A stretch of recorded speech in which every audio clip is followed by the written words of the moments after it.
Hello and welcome to my discussion of Longlegs. I finally got to see it on Sunday, this past Sunday, the weekend it came out, and I did not love it. There were specific creative and technical elements about it that I did like, but there were also many that I feel dragged down the entire experience, and I just feel like it didn't come together. I just didn't love the sum total of all the individual parts, and we're going to discuss that. I'm going to do a quick spoiler plot breakdown. If you want to skip that, there will be a timestamp on the screen and in the description below. Okay, y'all, what the hell is this movie about? I tend to over-explain things, so I'm going to try to strip this summary down to the bare bones. That might make it a little bit chaotic, but we're going to be here for an hour or more unless I do it. We start with a flashback where a little girl with a Polaroid camera meets Nicolas Cage on the worst day of his life. He's playing Longlegs, the serial killer who has an overfilled face and a voice that could haunt anyone's dreams. Flash forward, and that little girl has grown up into Agent Lee Harker, an FBI star rookie recruit. She is on her first case where her partner gets gunned down, and while apprehending the bad guy, she discovers that she has precognitive psychic intuitive abilities. The FBI gives her a test to confirm that she does have some level of precognitive hyper advanced human intuition or something like that. And so they assign her to like an ongoing cold case, a serial killer case that no one has been able to crack or solve yet. And they're hoping that her psychic powers will allow them to get a lead in the case. Through a mixture of flashbacks, because she does know the serial killer Longlegs, psychic visions, and very advanced pattern recognition skills, she quickly puts a few things together. The first thing I think it was when she put a calendar basically on an Excel spreadsheet and then started Xing out like birthdays cross-referenced with days that the murders took place. She was able to figure out a pattern, and so the birthdays on this chart are aligning with a satanic triangular symbol. So she knew it was rooted in some sort of dark satanic ritual. The mechanism of how these murders are taking place is it's always the patriarch who appears to slay his immediate nuclear family and then self-terminate. There's no evidence of another party being present for these killings other than a letter left behind, which is in some sort of cipher language that hasn't been cracked yet, signed Longlegs every single time. She rules out very quickly that these family members were not secret members of some sort of cult, and it's obvious from the forensics that whoever is leaving the letter behind is not actually conducting the murders themselves and then staging the bodies. It actually is the father who is doing all these things and then self-terminating. But because she can't figure out why all of these unrelated families would do these acts without any sign of a struggle, because that's the other thing. The people who are slain, there's no sign of self-defense or an attempt to escape. It's like they're all cooperating. She deduces that whoever is conducting or instigating these murders is somehow mentally or psionically controlling all of the members of the victimized families. I don't really understand how she jumped to that conclusion, but I mean, she has precognitive, intuitive psychic powers, so maybe she just figured it's not that far of a stretch for someone to be able to psionically control another person's mind. I'm not really sure. She's very meek, shy, and awkward. I'm going to be talking about that in the review section. I have some thoughts on that, but for the time being, she's just very, very awkward, very insular, very sullen, very meek. But everyone around her is still rooting for her to succeed and seems to be drawn to her. She does get invited to her male supervisor's daughter's birthday party, even though that interaction is very awkward. It's so obvious she doesn't want anything to do with these people, and but they're still just like, oh my God, you should come to the party. So she finds out that there was a survivor, a little girl who survived these events because she wasn't home at the time that, whatever event happened in her household occurred. And that survivor, the grown-up version, is played by Kiernan Shipka. That's a cameo, I think, because Kiernan Shipka was also in the writer and director Osgood Perkins' previous film, The Black Coat's Daughter. I didn't really get her character. She's been catatonic forever, but then either when she gets a visit from Longlegs or when they uncover a psychically linked doll to her, then that's when she awakens, but now she's a loyal servant of Longlegs. It was a lot. They never really come back to it fully. It is what it is. But they find a porcelain doll, sort of bigger than Annabelle, but it was custom made for this little girl. And the FBI investigator, the crime scene tech or whatever, deconstructs it and finds that within the skull, there was a metal orb. And he actually thinks that the orb is communicating to him using his dead wife's voice, but then he was like, no, I must have been too tired. I haven't had great sleep lately. What am I thinking? Well, Agent Lee Harker has already cracked the code, of all the letters that were left behind, because she actually got a visit from Longlegs at her home, a home which was way too nice for a rookie FBI agent to afford as a single occupant individual. That made no sense to me at all. But anyway, she has a lovely home. She's able to crack the code, and that further reinforces to her that there is something mystical, satanic, and dark occurring and influencing all these families. So she jumps in logic to somehow an aura of satanic magic must be compressed and enchanted inside the metallic orbs that are then implanted into the dolls that embody all of the victim little girls. And somehow, when these dolls end up inside the homes of the targets or the intended victims, then the aura inside of the doll orb emanates out and forces everyone inside the household to participate in these murders and then subsequent self-terminations. I was just like, sure. I mean, why not? Sure. In the background this entire time, there have been apparitions or visages of Satan lurking in the shadow, sometimes not even in the shadows, but he never does anything. He's never encroaching. He's never threatening. He just is there watching, making sure that events are still in the proper motion, and then just evaporates into a little After Effects dissolve effect and disappears. I'm sure that I'm skipping some things, but she goes to her childhood home where her mother is there. She has dementia and she's like a very organized hoarder. Agent Lee Harker goes to her childhood bedroom and finds some photographs that she had taken on her Polaroid camera. One of them is of Nicolas Cage's character, and she realizes that she was visited by Longlegs as a little girl. That was the start of the film. Using that Polaroid, they're able to put a manhunt on Nicolas Cage's character, Longlegs. He goes in without any resistance, and he's in an interrogation room just singing happy birthday to Lee Harker because her birthday is coming up. I actually can't remember if he was singing to Lee Harker or if he was singing to another little girl that we'll get back to, the other girl.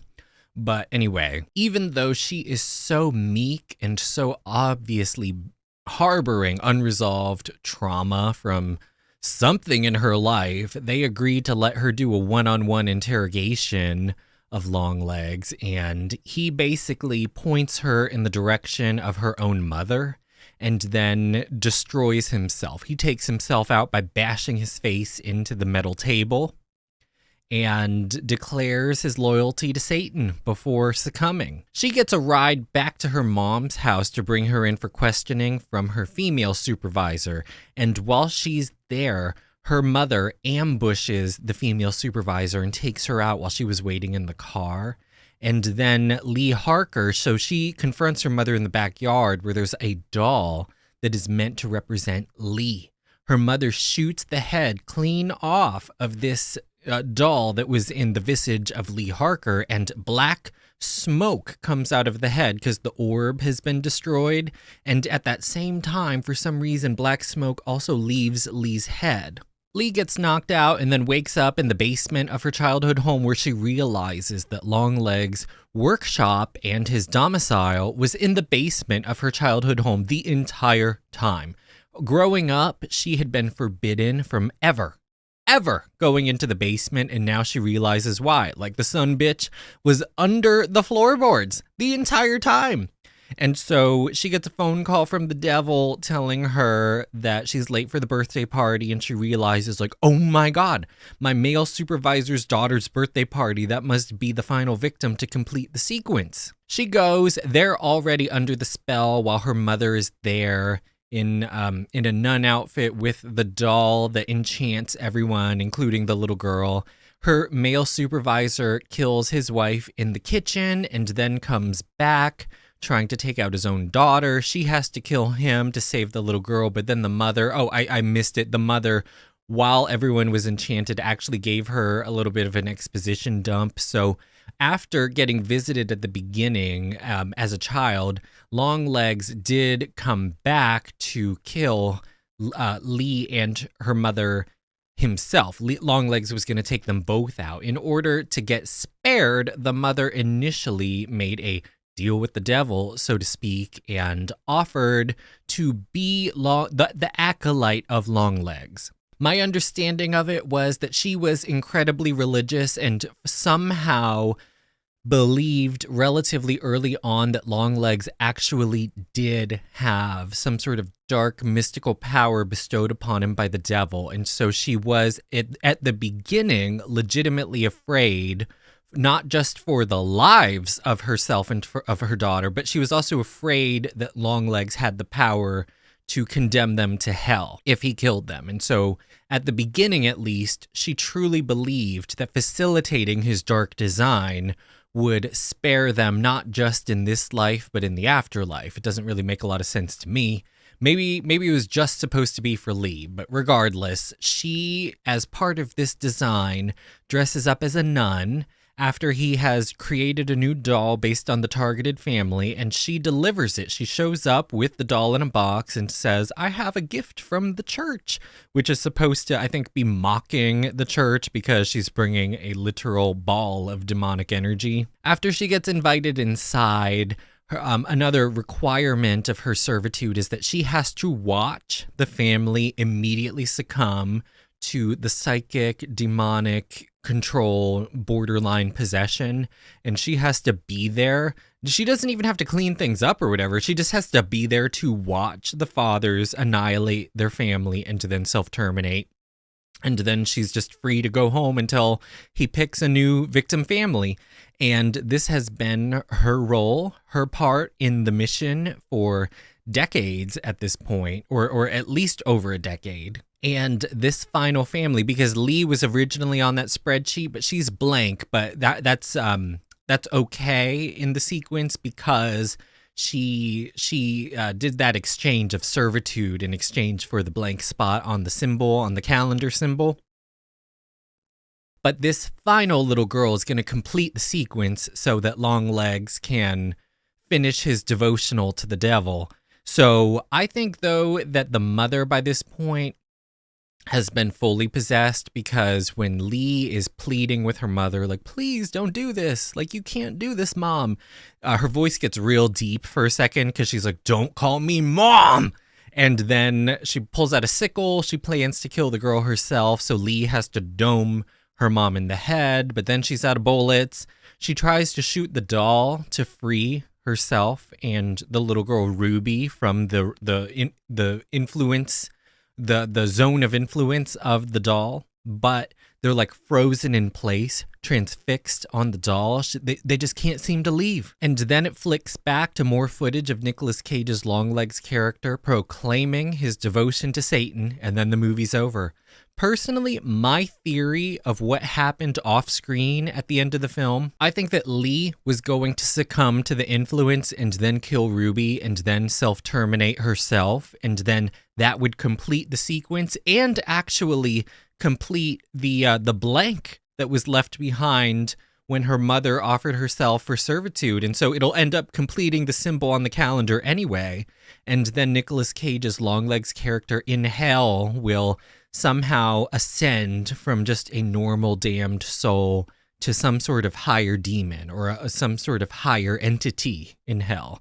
That's personally how I think it goes. I think that Lee is going to succumb, even though she showed resistance at the beginning of arriving at the birthday event, because I think that she was borderline immune to the satanic aura and also got her psychic powers because of her doll. I think that instead of programming her doll for destruction, I think that her doll was programmed to imbue her with a more beneficial satanic enchantment aura. I think that her aura gave her some of that intuition, some of those visions, and also cast an aura around people in her vicinity to make them less aware of some of her social quirks. I'm going to talk about that later in a sec. But I think that when her doll was destroyed, all of those things started to wane. Maybe not immediately, but over time. And that's why when she gets to the house, she still has some self-control over her thought process. But then it's like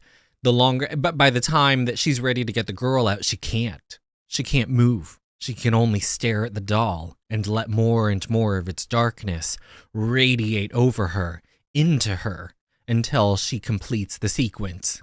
That's my theory. But let's talk about some positives and negatives real quick. Positives. The first one, Nicolas Cage's performance. I thought he was phenomenal.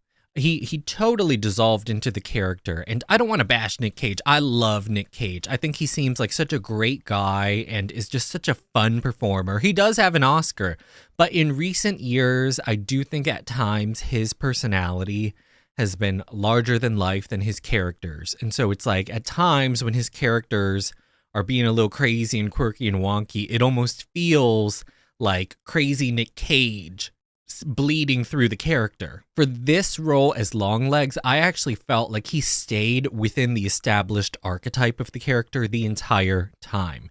And so it's like he didn't overshadow what the character was supposed to be. I thought his delivery was very chilling, and the makeup and prosthetics on him were very well done. He looked messed up. It looked so overfilled with filler. It was amazing. And the hair, it was crazy. And I also think that his vocal delivery for the character was inspired by how people talk to their pets. This is just a personal theory. I will totally eat crow and recant this if I see anything that indicates differently, but the way that Longlegs speaks generally is almost exactly how I tend to talk to our family's golden retriever girl. For me, it's usually like while I'm like rubbing Miss Bailey's cheeks or behind her ears, and I'm just calling her Bailey Kabocha.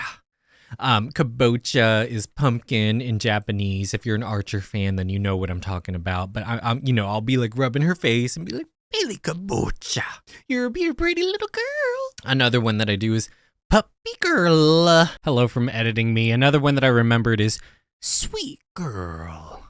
Sweet girl. I mean, it's just baby talk. She loves that nickname. Puppy girl.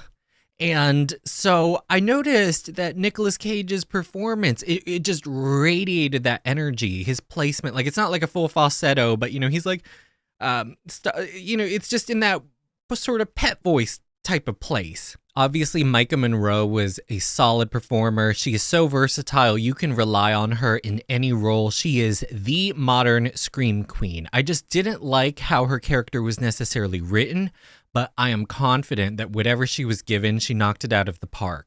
I also really liked the directing and the cinematography. I think that everything looked pretty interesting visually. It was overall an engaging film. I mean, pretty low energy for long spans of it, but I mean, just the camera work and the way that everything was framed, it was pretty to look at. It seemed well thought out. I appreciated that. The colors made sense. It was very moody. I also appreciated that all of Lee Harker's either flashbacks or her moments of psychic intuition, like the aspect ratio on the screen changes to a square, to signify a Polaroid viewfinder because her first ever encounter with Longlegs, she took a picture of him with her little baby Polaroid camera. So that was kind of neat, a way to transport yourself into that perspective when she's having these moments. That said, there were a lot of things that I didn't necessarily care for. A lot of these are going to be subjective. I am not claiming at all that my opinion is somehow supreme or, I don't know, more important than anyone else's. This is all just personal to me, but I'm going to share it anyway. I feel like the story had some problems. Like, if I had to pick the single biggest weakness of the film, I would say that it's actually the story itself on a structural level. And sorry, if I'm looking away from the screen, I have some quick notes that I jotted down just to keep myself on topic. Otherwise, we'll be here for like 2 hours. I felt like this film was a little bit too obvious at times with some of its references. Now, granted, I know that there are only so many ways that you can make a scary movie, but some of these connections just felt a little bit too tangible for me. Sinister was one.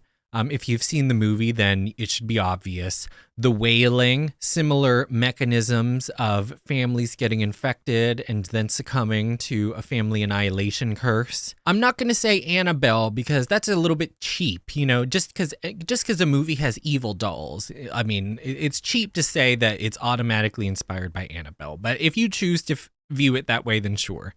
One that I did think heavily inspired the film was Last Shift. I was getting echoes of that in certain aspects. Seven, obviously, especially there's a sequence with like a sheet reveal where, you know, it was just given Seven energy and some of the other criminal aspects of it. And the most obvious reference, Silence of the Lambs. But getting back to my issues with the story in this film, I felt like there was too much magic involved.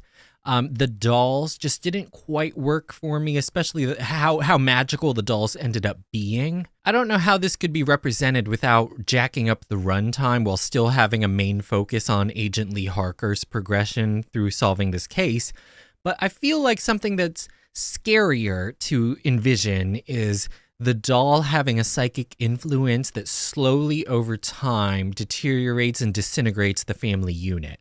I think that there's something a little bit less scary, actually substantially less scary about the doll entering the household and having an immediate psychic influence aura that, like, with a snap, forces the family to destroy itself in front of the mother dressed as the nun. I also thought that the depth of the mom's involvement was very strange. The only way that I can actually rationalize it is that after striking the deal to agree to be the minion of Longlegs in exchange for Lee not having to immediately die, I almost wonder if she immediately, on some level, succumbed to the psychic influence of the demonic energies that Longlegs was channeling. In the final flashback, she really seemed in the flashbacks to hate what she was doing, to wish she had no part in it at all, but to have a firm belief that it's what she had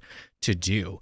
I just have a hard time believing that, although she was portrayed to be a little bit religious, sort of zealously religious before her corruption. So maybe she was sort of like Carrie's mother and predispositioned to believe in the power of the devil and all this stuff. It was just still a little odd to me. I do believe, however, by the end that she was either fully possessed or her mind, having been destroyed by dementia, just fully succumbed to some sort of dark enchantment influence. I also thought that the basement twist was just a little bit goofy. It was just a little bit too much for me. As a child, I had pretty strict parents, but trust me, I explored every part of my childhood home. Crawl space, secondary crawl spaces, the attic, I've seen it all. So I just don't quite buy, unless the mother was like an abusive figure who instilled true fear in the daughter. I just don't get this idea that it's like, okay, the entire basement is off limits to you forever. No matter what strange noises you hear down there, don't ever go in the basement.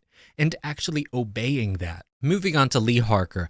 I had some problems with Lee Harker, just the way that she was presented. To me, she was too meek, she was too sullen, she was too introverted, she was too socially awkward. She had too little interest in, or not even interest. Like, I don't care if she's interested in other people. She had no ability, it seemed, to flick the switch and suddenly be dynamic and interpersonal, to be professional in her role as an FBI agent. See, that was the amazing thing about Clarice. She had her weaknesses, her vulnerabilities, and her unresolved traumas that were able to bleed through at just the most magically perfect times on screen. But when she was mission focused, when she had to be dynamic, when she had to be able to have strong interpersonal skills dealing with other people, whether they be colleagues, suspects, witnesses, etc., she was able to flip that switch, put everything aside that had to be put to the side, and get work done professionally, because she was a star FBI agent. I just find it beyond belief that Lee Harker, who seems to have absolutely no desire to ever talk to another human being in her life and has seemingly no ability to hide that fact, that she would ascend to some sort of star rookie FBI agent status. Psychic powers be damned. Why was everyone so interested in her continued progression and success, in making sure that everything was great for her, making sure she was involved in these cases, giving her the opportunity to conduct disastrous one-on-one interviews in situations where clearly there was some level of conflict of interest? I think it was that psychic aura that I was talking about. I think that her doll cast a psychic aura over her that forced everyone around her character to not be able to see how traumatized and ineffective she was on an interpersonal social level. But there's no on-screen confirmation that that's actually what's going on. So just taking it at point blank face value, it's just unbelievable that she would be able to pass psychological exams, interview exams, etc., to be part of the FBI's new rookie class. Makes no sense to me. I also think that the psychic abilities were very underutilized. At the end of the day, I feel like she could have progressed through the case and figured everything out that she needed to, still connected dots where they had to be connected without psychic powers. I really think that the psychic powers ended up being a writing shortcut and a way to just keep things moving along without having to have her demonstrate really intense detective work.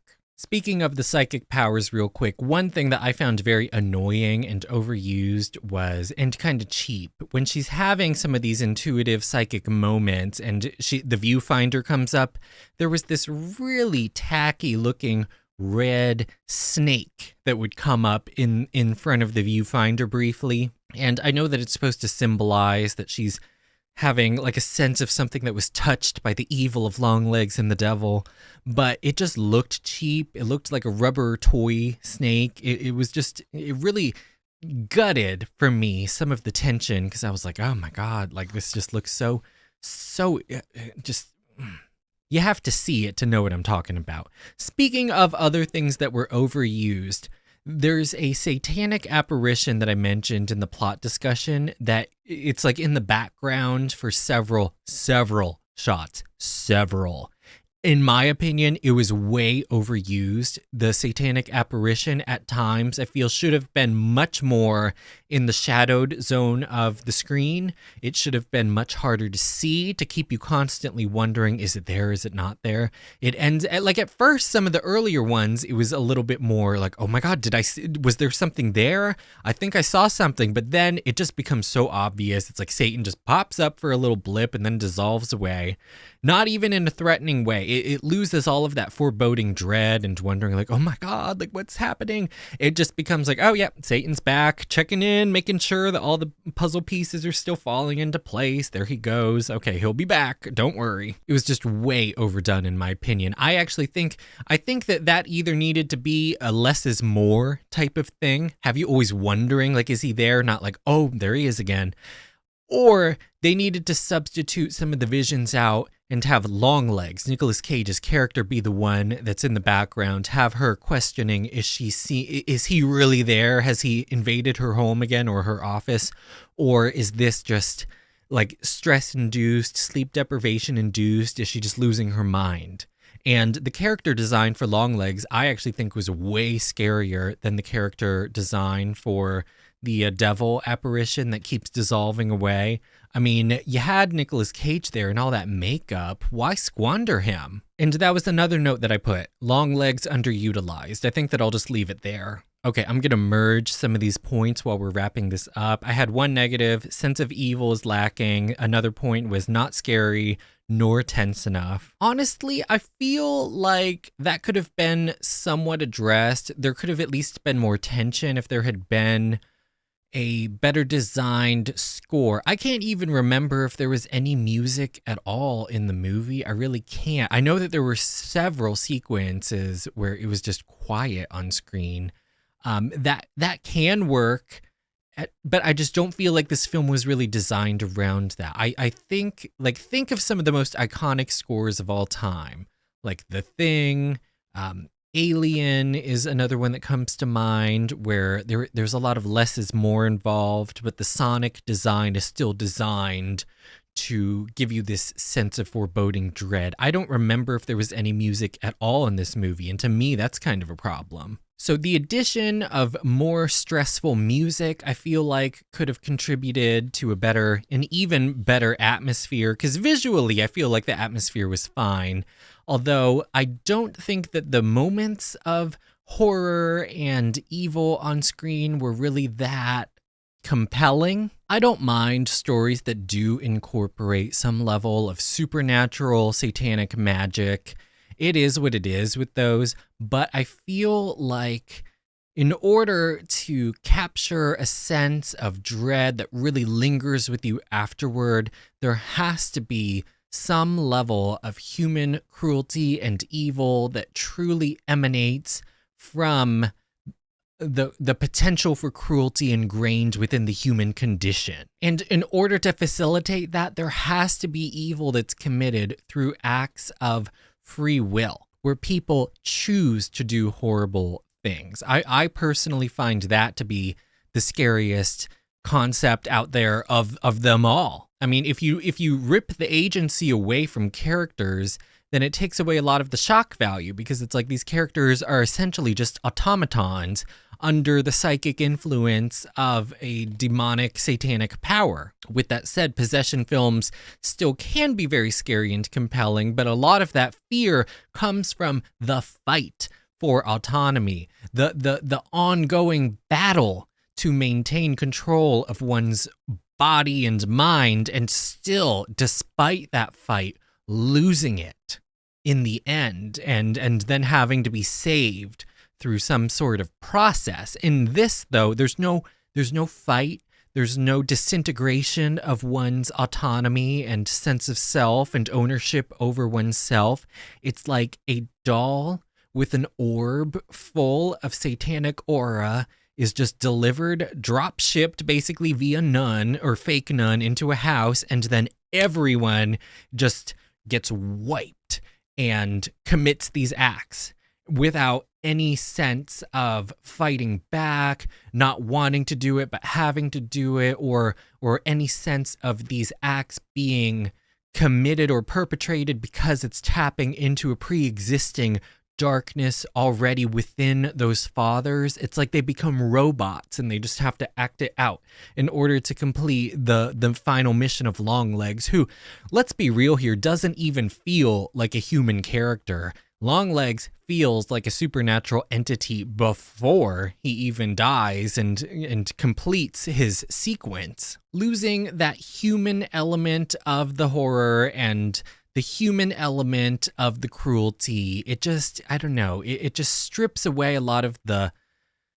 complexity and a lot of the discourse or the potential for discourse from the film. Again, I love a good supernatural horror film, but I will always be one of those people who believes that the scariest, ultimately the scariest thing imaginable, ultimately is the human innate potential for cruelty. This film, for me, just didn't ascend to that level. It didn't reach that level where I really felt myself contemplating, like, what unspeakable holy mess did I just watch?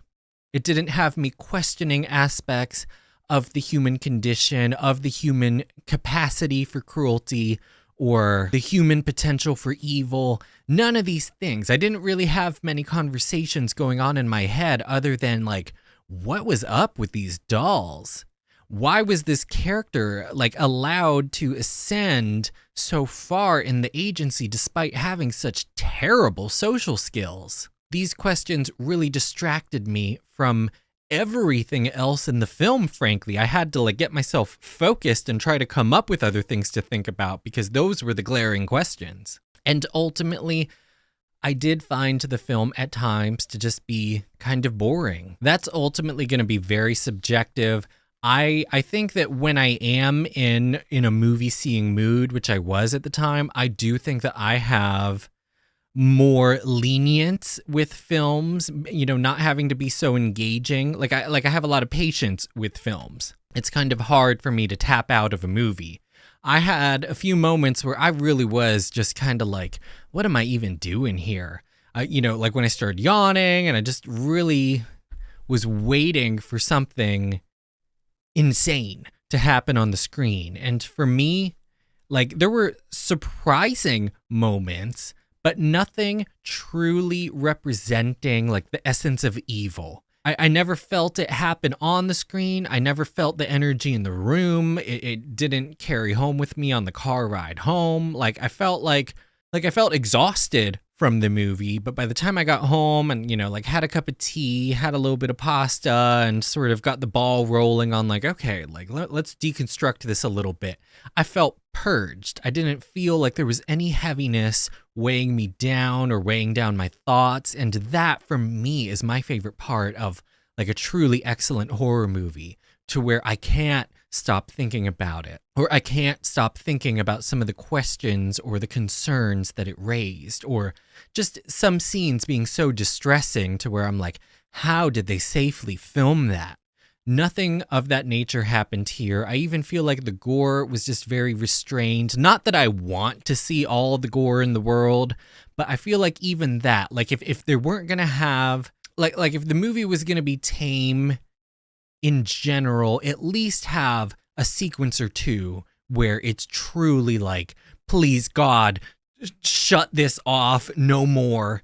That never happened. With that said, even though I didn't love this movie, I would still recommend that horror lovers give it a chance, give it a watch. It might be for you. Just please stay away from reviews. I mean, granted, if you're watching this far, you either already saw it or you didn't care about getting pretty spoiled on the movie. I understand that positive reviews or rave reviews help spread positive word of mouth. They help get people in seats. But at the end of the day, I like, especially when Alien Romulus comes out, I am going to try to stay away from reviews because I feel like that really killed the experience here for me. Because some of the reviews I was seeing were literally saying, like, this film feels unspeakably evil. I feel like it's a sin for me to even be experiencing this picture. That got me pretty hyped. I was like, ooh, like, I haven't experienced a film that was that heavy in a long, long time. And then finally getting into the theater and letting it all in, I was like, none of that. Like, who? Like I don't know what these reviewers, what film they watched, but this is certainly not the essence that I was experiencing. I don't know about you, though. I mean, this is all subjective. Let me know what you thought of the film in the comments below. If you've seen it or just anything you have on your mind, let me know in the comments. And what are some other movies I should be on the lookout for or watch? I also do reactions from time to time. I have a Fargo one coming out soon. That was a lot of fun. Let me know what else I should watch, and I'll see you in the next one. Bye.